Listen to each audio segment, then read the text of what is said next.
جناب اب ذرا آتے ہیں خزانے کی اور بات کرتے ہیں فائنانس کی بھی، کیونکہ سال 2023-24 کا سالانہ بجٹ اگرچہ پارلیمنٹ آف انڈیا کے اندر پیش کر دیا گیا، جموں کشمیر ریاست کی یہ بدنصیبی ہے کہ ہمارے پاس اسمبلی نہیں ہے، اس لیے ہمارا سالانہ بجٹ اب دلی میں دوبارہ اس بار پیش ہوگا۔ اور دلی سے اس وقت کی اہم اور بڑی خبر کہ بجٹ سے قبل 2 اعلیٰ سطحی اجلاس منعقد کیے جائیں گے۔ جموں کشمیر کا بجٹ ایوان میں رکھنے سے پہلے 2 اعلیٰ سطحی اجلاس ہونے ہیں، اور یہ اجلاس فروری کے پہلے ہفتے کے اندر کیے جائیں گے۔ فروری کے پہلے ہفتے میں 2 اہم ترین اجلاس ہونے ہیں۔ اس کے بعد جموں کشمیر کا سالانہ بجٹ مرکزی وزیر خزانہ ایوان کے سامنے رکھے گی، اور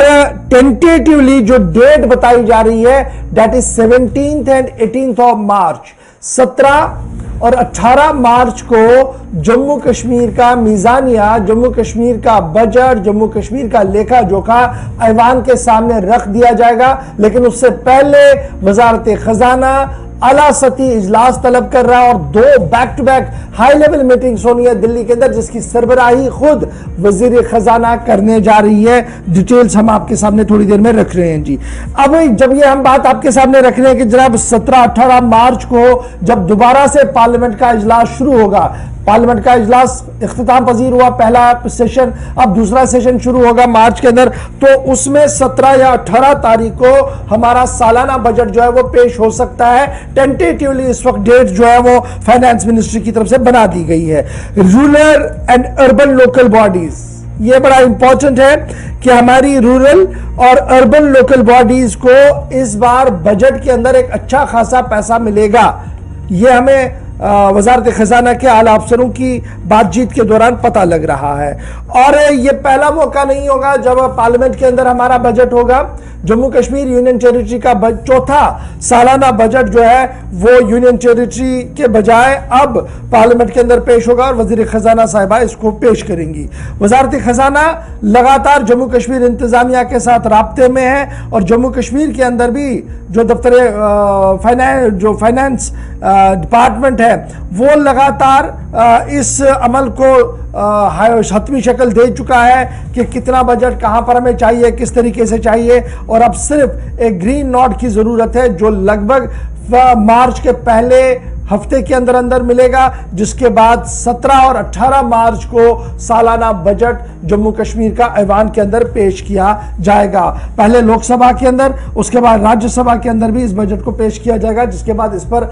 گفتگو وہاں پر جاری رہے گی جب تک سیشن چلے گا۔ اب یہ ڈیپینڈ کرتا ہے، یہ جو 17-18 مارچ کی میں بات آپ کو بتا رہا ہوں، یہ اس لیے ایتھنٹک نہیں ہے، اس میں تھوڑا اوپر نیچے اس لیے ہو سکتا ہے کیونکہ ہنگامہ زیادہ پارلیمنٹ کے اندر ہوتا ہے، اور ہر بار پارلیمنٹ کو ایڈجرن کرنا پڑ رہا ہے، کام نہیں ہو رہا ہے، اور اگر یہ ہنگامہ اور کیوس کی کاروائی اسی طریقے سے چلی تو یونین ٹیریٹری کے بجٹ کو 17-18 کے بجائے شاید اوپر نیچے بھی کرنا پڑے، لیکن بجٹ ضرور پیش ہوگا سیکنڈ سیشن کے اندر، اور 31 مارچ کی آخری تاریخ سے پہلے اس کو پوری طرح سے ہری جھنڈی جو ہے وہ ملے گی۔ اب یاد رکھیے گا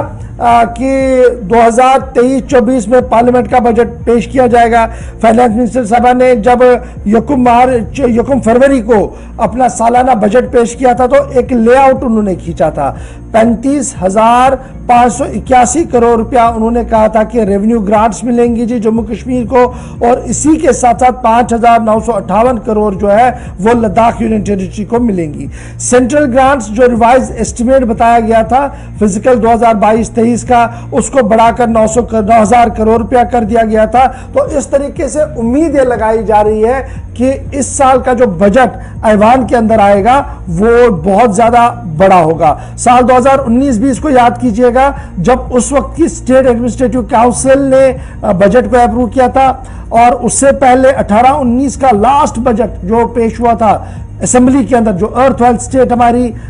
جموں کشمیر تھی جس میں لداخ بھی حصہ تھا، وہ 18-19 میں ہوا تھا، اور اس وقت کے وزیر خزانہ ڈاکٹر حسیب درابو صاحب نے وہ بجٹ پیش کیا تھا جس کی سربراہی محبوبہ مفتی والی سرکار کر رہی تھی۔ بعد میں بی جے پی نے سپورٹ واپس لیا، سرکار گری، اور تب سے لے کر اب تک لگاتار بجٹ جو ہمارے ہیں وہ